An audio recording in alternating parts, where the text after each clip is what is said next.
चलिए अब हम पढ़ रहे हैं क्या, रेम्युनरेशन। अपॉइंटमेंट कंप्लीट हो गया, अब हम क्या पढ़ रहे हैं, रेम्युनरेशन। रेम्युनरेशन का एक बहुत बढ़िया रूल है, रेम्युनरेशन समझते हैं कि ऑडिटर का रेम्युनरेशन कौन डिसाइड करेगा, कैसे डिसाइड होगा। एक लाइन लिखो पर अच्छा है यहाँ पे, ऐसे तो यहाँ खैर लिखा ही हुआ है, ये जनरल रूल है, पढ़ो, ये है जनरल रूल, लिखा ही है जनरल। पढ़ो पढ़ो जल्दी पढ़ो, जल्दी पढ़ो, जल्दी पढ़ो, क्या लिखा हुआ है। जो अपॉइंट करेगा वही फिक्स करेगा, यही ना, whosoever appoints the auditor shall determine the remuneration। तो आओ इसके लिए एक बार अच्छा चार्ट बना देता हूं। क्या होता है चार्ट, जहां बोलता हूं ऐसा ऐसा वर्ड कहां से आ रहा है भाई, और ऐसे ऐसे आवाजें कहां से आ रही हैं। रेम्युनरेशन ऑफ ऑडिटर ना, फिक्सिंग ऑफ। चलो पहले जनरल रूल,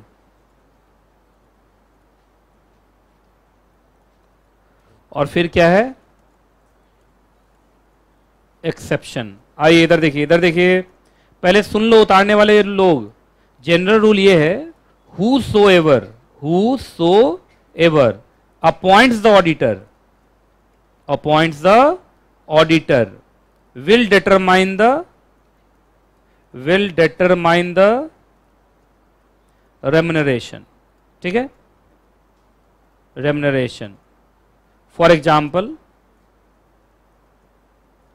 अगर ऑडिटर अपॉइंट किया बोर्ड ऑफ डायरेक्टर तो बोर्ड ऑफ डायरेक्टर डिसाइड करेगा रेम्युनरेशन। अगर डायरेक्टर ऑडिटर अपॉइंट किया शेयर होल्डर तो शेयर होल्डर डिटरमाइन करेगा रेम्युनरेशन, यही ना।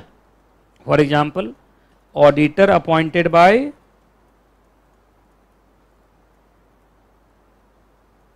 बाय और फिर रेम्युनरेशन डिटर्मिनेशन, ये ना, डिटरमाइंड बाय। आइए इसमें केस नंबर 1, अगर बोर्ड ऑफ डायरेक्टर अपॉइंट किया है तो बोर्ड ऑफ डायरेक्टर ही क्या करेगा, रेम्युनरेशन डिटरमाइन करेगा। अगर शेयर होल्डर किया है तो शेयर होल्डर ही रेम्युनरेशन डिसाइड करेगा। क्लियर है जी। अगर सेंट्रल गवर्नमेंट अपॉइंट किया है तो सेंट्रल गवर्नमेंट ही करेगा, तीसरा भी लिख देता। अगर सेंट्रल गवर्नमेंट किया है तो सेंट्रल गवर्नमेंट ही करेगा। नंबर 4 भी लिख दूं क्या, नंबर 4 जगह बन जा,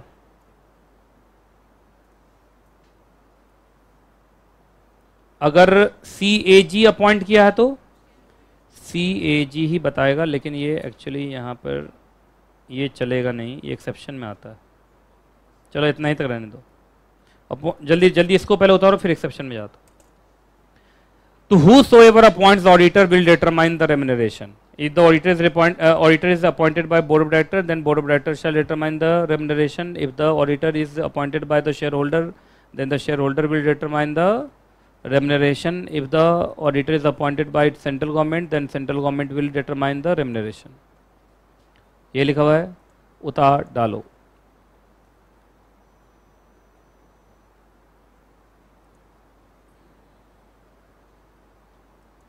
क्या हो रहा है, इतने कमजोर हो गए हो कि आंखों की पलकें नहीं उठ रही हैं?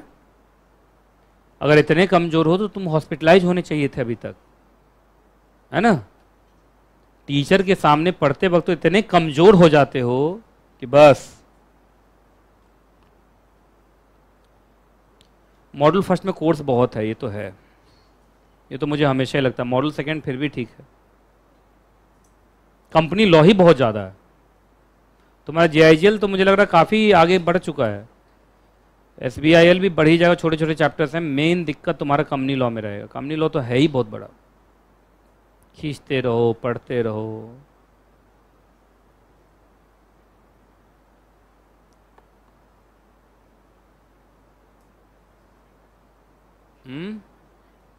सारे चैप्टर्स ही दमदार सब है।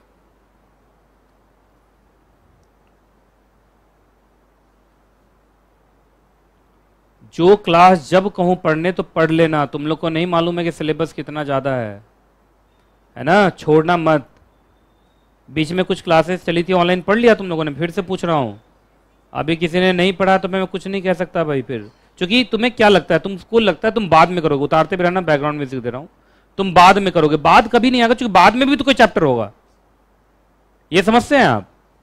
तो अगर आप ये समझते हैं तो देखना आपको कुछ बैकअप छूटेगा नहीं। बहुत बच्चों को लगता है बाद में करेंगे, अरे बाद में भी तो कोई चैप्टर आने वाला है। कौन सा कोर्स कंप्लीट हो गया है अभी हमारा जो बाद बचेगा? कोर्स कंप्लीट होते होते तक तुम्हारा एग्जाम पहुंच जाएगा। तो इसलिए साथ साथ रिवीजन करना स्टार्ट रखो। एम डेवलप में आते हो टीटीएस में रिवाइज करो। सीजी का मतलब सेंट्रल गवर्नमेंट, क्या हुआ? एससीएच का मतलब शेयर होल्डर। चलो हटाऊं, एक्सेप्शन एक ही है, बताओ सुनो। एक्सेप्शन होता है गवर्नमेंट कंपनी। एक्सेप्शन क्या होता है? Government company. अच्छा बताओ, गवर्नमेंट कंपनी में अपॉइंट कौन करता है? ऑडिटर। ऑडिटर अपॉइंटेड बाय, बोलो, सीएजी। पर रेम्युनरेशन कौन डिटरमाइन करता है? रेम्युनरेशन डिटर्मिनेशन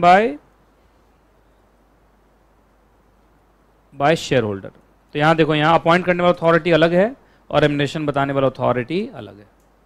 तो गवर्नमेंट कंपनी में वो नहीं चलता है whosoever appoints the auditor will determine the remuneration, ऐसा गवर्नमेंट कंपनी में चलता नहीं है। क्योंकि गवर्नमेंट कंपनी में अपॉइंटमेंट करता है कौन? सीएजी, पर रेम्युनरेशन बताता कौन है? Share holder. उतार डाला।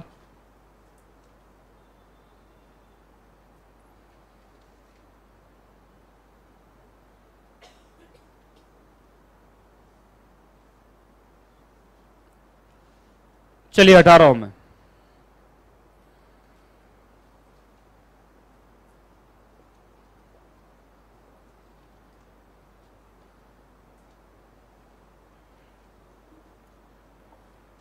चलो अब जरा देखिए ध्यान से एक चीज और। अच्छा आपकी बात बताओ, बार बार बोला जा रहा है कि शेयर होल्डर रेम्युनरेशन डिटरमाइन करेगा। शेयर होल्डर को पता रहता है कि कॉर्पोरेट वर्ल्ड में क्या रेट चल रहा है किसी ऑडिटर का? जैसे मैं बहुत सारी कंपनी का शेयर होल्डर हूं, चलो मैं तो खैर सीएस हूं। मान लीजिए कि ये बच्ची जो है ये डॉक्टर है और किसी कंपनी का शेयर खरीद ली, शेयर होल्डर बन गई। इसको मालूम है ऑडिटर का क्या फीस चल रहा है मार्केट में? तो आपको लगता है कि शेयर होल्डर डिटरमाइन करता होगा? देखो, बोर्ड ऑफ डायरेक्टर को तो समझ में आता है वो बिजनेस कर रहा है, बोर्ड ऑफ डायरेक्टर को सब पता होता है, लेकिन शेयर होल्डर को कहाँ पता होता है? तो बार बार जो बोल रहे हो शेयर होल्डर डिटरमाइन करेगा, कैसे करेगा? तो सुनिए, यहाँ एक लाइन लिखा जाता है। आइए, यहाँ लिखा हुआ है एक लाइन, ये देखो, या तो शेयर होल्डर खुद डिटरमाइन करे या शेयर होल्डर मैनर बता दे जिस मैनर में क्या मतलब क्या हो, आपका रेम्युनरेशन डिटरमाइन हो। तो यहां जब शेयर होल्डर लिखा है तो इसका मतलब शेयर होल्डर देमसेल्फ, और ये इसका मतलब क्या होता है यहां लिखो, सेकंड का मतलब लिखो। सेकंड में क्या शेयर होल्डर एग्जैक्ट रेम्युनरेशन बताएगा या मैनर बताएगा? अब मैनर में क्या बताता है सुनो, पहले मैं ऐसे बताता हूँ फिर लिखवा भी दूंगा। मैनर में वो क्या करते हैं मालूम है? शेयर होल्डर लोग, शेयर होल्डर सब बोलते हैं मैं अपना पावर डेलीगेट करता हूँ बोर्ड ऑफ डायरेक्टर को। अब बोर्ड ऑफ डायरेक्टर ही क्या डिसाइड करेगा रेम्युनरेशन, चूंकि हमें पता ही नहीं है। नहीं समझे आप? ज्यादातर यही होता है। अच्छा, लेकिन शेयर होल्डर मजबूत है तो खुद डिटरमाइन कर देगा। भाई खुद डिटरमाइन करने का देमसेल्फ वाला भी तो ऑप्शन है ही ना, ये तो ऑप्शन नंबर 1 है। लेकिन अगर शेयर होल्डर को लग रहा है हमसे नहीं हो पाएगा तो मैनर बताता है। और मैनर में क्या बताता है लिखो, यहाँ पे लिखो, ऐसे ऐसे लाइन खींच के लिखो जैसे मैंने लिखा है।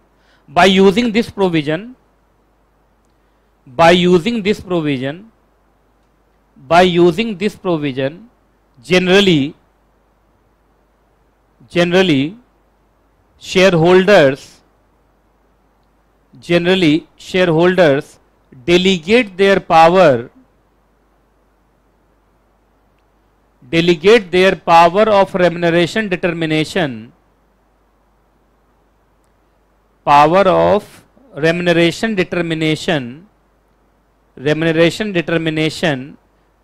to the board of director.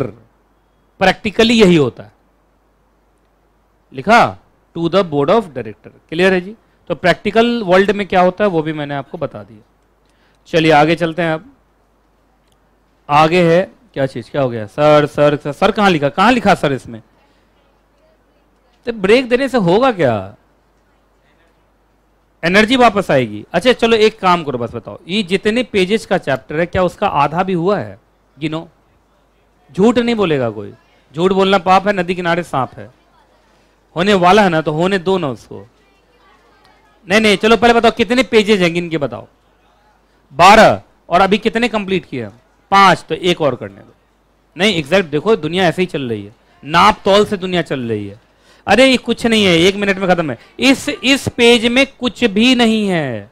अगर इस पेज में अगर मैंने 5 मिनट से ज्यादा टाइम ले लिया ना, देखो ध्यान से सुनो इधर, यहां तक पढ़ाना है बस मुझे, समझ गए? अगर मैंने 5 मिनट से ज्यादा टाइम ले लिया पर पैराग्राफ, तो आप बताना मुझे। अच्छा सुनो सुनो, अच्छा नहीं, अच्छा चलो तुम टाइमर चाहो तो टाइमर लगा लो, 15 मिनट में मैं खत्म कर दूंगा। यस 15 मिनट में खत्म, 15 मिनट से पहले ही खत्म कर दूंगा। आ जाओ चलो, टाइम स्टार्ट्स नाउ। क्या पढ़ने जा रहे हैं? Resignation by an auditor. एक बात बताइए, क्या ऑडिटर रिजाइन कर सकता है अगर उसको कुछ गलत लगे तो? बोल ही नहीं रहा कोई। चलिए, आप जब भी रिजाइन करेंगे, जब भी आप रिजाइन करेंगे, आपको ये बात बताना पड़ेगा। कौन से फॉर्म में? ADT 3 में बताना पड़ेगा। किन को? तो सुनिए, इधर सुनिए, किन को बताएंगे? अगर कंपनी प्राइवेट सेक्टर की है, कैसे पता चला? तो आप बताएंगे, इधर देखो, ADT 3 फाइल करेंगे कंपनी को और ROC को। ADT 3 किसको फाइल करेंगे? कंपनी को और ROC को। और जिसमें आप बता देंगे हम रिजाइन कर गए हैं। हम क्या कर गए हैं? रिजाइन। अरे कंपनी को बताओगे ना तुम रिजाइन किए हो, ऐसे कंपनी को बताओगे या ROC को भी बताओगे? ROC को बताएंगे, दोनों को बताएंगे। लेकिन अगर वो गवर्नमेंट कंपनी है या गवर्नमेंट कंट्रोल्ड कंपनी है तो बस उसमें एक जोड़ दो। बोलो कौन कौन हो जाएगा? ADT 3 देखो, इधर देखो, इधर देखो, कंपनी को फाइल कर देना, ROC को फाइल कर देना और CAG को फाइल कर देना। बस कितने दिन के अंदर फाइल कर दोगे? 30 दिन। तो क्या चोरी छिपे रिजाइन करोगे या सबको बता के? अगर तुम प्राइवेट सेक्टर कंपनी हो तो कंपनी को बताओ, ROC को बताओ। गवर्नमेंट कंपनी हो तो कंपनी को बताओ, ROC को बताओ, CAG को बताओ। क्लियर है? अच्छा, ADT 3 फॉर्म फाइल करना का रिस्पॉन्सिबिलिटी किसके ऊपर है? बोलो, ऑडिटर के ऊपर। कंपनी थोड़ी फाइल करेगी, रिजाइन कंपनी कर रही है कि ऑडिटर कर रहा है? ओनर्स का मतलब रिस्पॉन्सिबिलिटी, ओनर्स का मतलब रिस्पॉन्सिबिलिटी।